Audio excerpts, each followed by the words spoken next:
Well, this morning, I proposed to you that a personal Sabbath rest was Christ's prescription for healing the hurry sickness of our 21st century church. Let me show you what I mean by turning back to Psalm 46, verse 10. And we're going to look at just about four passages this morning before we go. The first one is Psalm 46. The 46th Psalm, the 10th verse. It says this in the New King James Bible, "Be still and know that I am God." And before we hurry past that profound command, why don't you think through it with me a few times? In fact, I'm going to read you 6 different translations of that passage. And listen to all the different ways that Amplified and Moffat and Peterson and all these people translate it. And get the idea. Here's the first one. Cease striving and know I'm God. Here's the next one. Stand silently and know that I am God. Here's the third one. Let's be still and know and recognize and understand. Can you tell that's the Amplified? That I am God. Here's another one. Give in. Admit it. I'm God. That was Moffat. Here's another one. Stop fighting. Then you'll know I'm God. The surrender idea. Here's another one.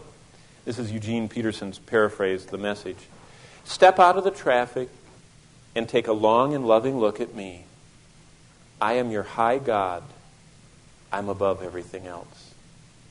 You see the idea?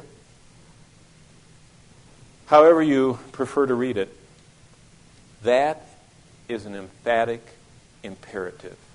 And it's written to every age of Christian. It's written to every ethnic background of Christian. It's written to every stage we might be in life, whether young adult, young person, or headed toward heaven any moment. It is an emphatic imperative for all of our life.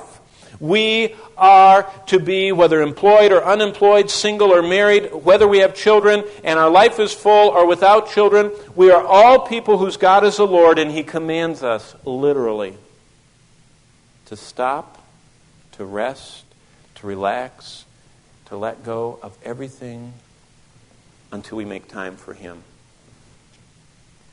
The scene is one of stillness and quietness. It's one of listening and waiting before Him. And I have to say that it sounds kind of foreign in our culture. And this is kind of weird to people who can't live without the music on, who can't live without their electronic device to tell them if anybody calls them. And they just rush from whatever they're doing to get another call. This is stopping all that.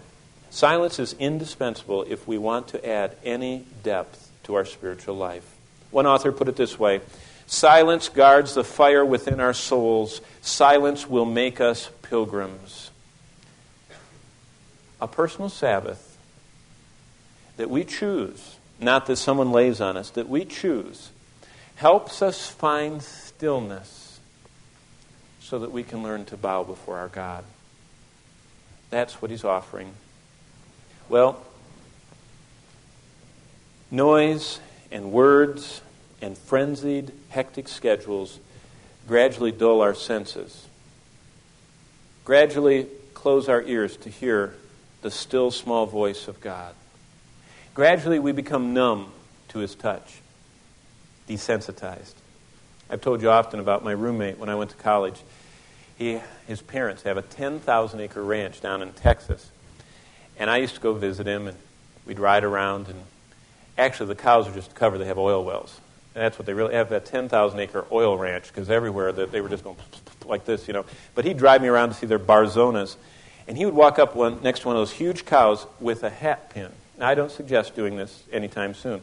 He'd walk into one of those, and he'd poke its brand mark. And he said, I learned something about sin.